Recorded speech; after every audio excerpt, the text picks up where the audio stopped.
اهلا بيكم في علبة كعك ب 16,000 ونص. ليه؟ حاطين فيها تنين مجنح. لحظة فتح العلبة ام 16,000. طبيعي كنا نعمل كده. ايه ونفتح الستار وفي كتالوج يا جماعه بيقول لك الاستخدام دي عشان الاستخدام ضمان ده يا خرابي. ايه دي تخش بقى على حماتك لو انت ايه خلاص هي قالت لك طلق بنتي في الحق. ادي ايه ده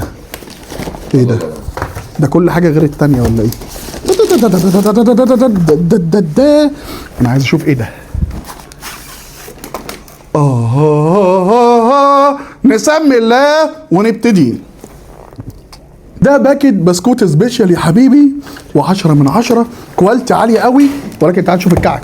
تعال نشوف. حاطط لك من دي 3 يعني انت حضرتك تدفع 1600 جنيه تلاقي لا ده في كذا واحده. تعال في واحده عليها سكر شويه في واحده عليها سكر اكتر.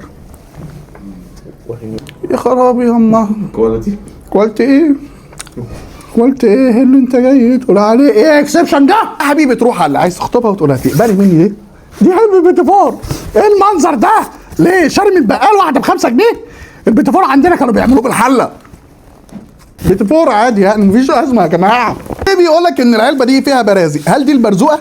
هل اللي فاهم في البرازق يا جماعه يقول لي هي دي البرازق ولا مكتوب في المكونات ان فيها برازق؟ ده عجوه يا عم. ده حاجه بالعجوه. البرازق بتاع بالعجوه حاجه عاديه جدا. انت رفعتونا 16,000 ونص على ايه؟ خد يا عم خلي قدامك عشان تعرف مكونات ال 16,000 ونص اللي تدفعهم. دي غريبه دي بق شاي. في عاملين غريبه مخرومه. هل ده سر من دين حركاتهم ولا ايه؟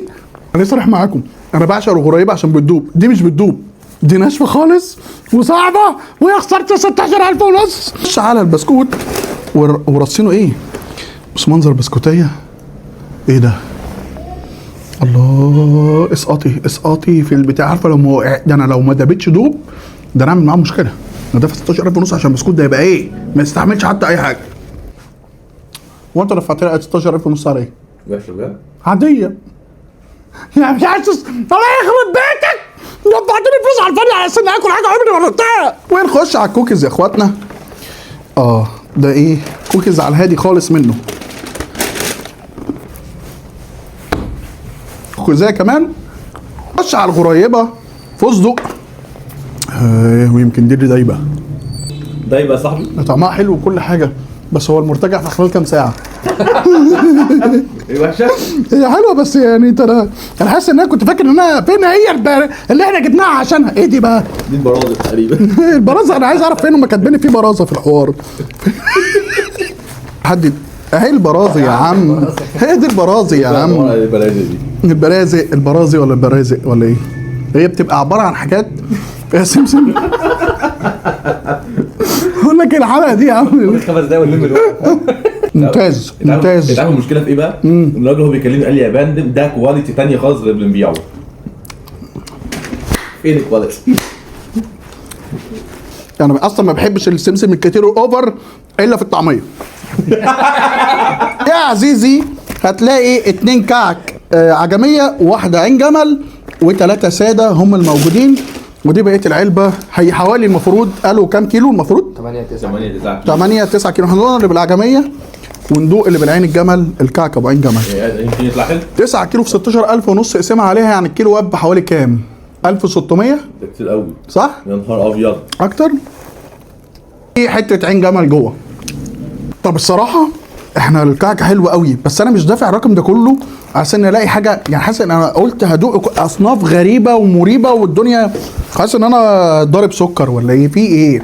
الفكره بقى ان البسكوت كله مش مكتوب عليه هو ايه. هل هم كلهم نفس اللون؟ دي نفس البسكوتايه نفس الحاجه؟ تعال نشوف. يمكن اكيد في بالبرتقال في بالنشادر في بجوز الهند. ده تقريبا ده النشادر. تعال نسقي كده النشادر. بتخبط يا حاجه اول مره اشوف كوبايه تخبط كده. ده بيتش كل ده ايه. ويبقى اجمل حاجه حصلت في التجربه دي ان هي البرازق. هل بقى دي البرازق ولا دي البرازق؟ انا مش عارف ولكن ده عظيم جدا الصراحه. ده من اعظم الحاجات اللي في العلبه. علبه ب 16,000 ونص من مكان اسمه اكسبشن. واجمل حاجه عاملها اكسبشن اللي مديك علبه خشب تساوي رقم كبير. مش عارف، انا بهزر وبضحك، الحلقه كلها هزار وضحك. احنا كانت تجربه وبالنسبه لنا فعلا حاجه اوفر ان احنا نجيب بالرقم دوت، مش هزار، احنا اوفرين وبنهزر ونضحك عشان هي فعلا حاجه بالنسبه لنا مش مناسبه. احنا حبينا بس نجرب. احنا بنعمل الحلقات دي ليه اصلا؟ بنعملها ليكم، بنوصل لكم ايه المنتجات اللي بتتباع كاكل في الشارع. اي منتج اكل بيباع في الشارع هنجيبه ونقول لكم راينا فيه ايه، ولا هو يستاهل ولا لا. لان النفس اماره بالسوء. يعني ايه؟ الانسان يحب يجرب الغريب.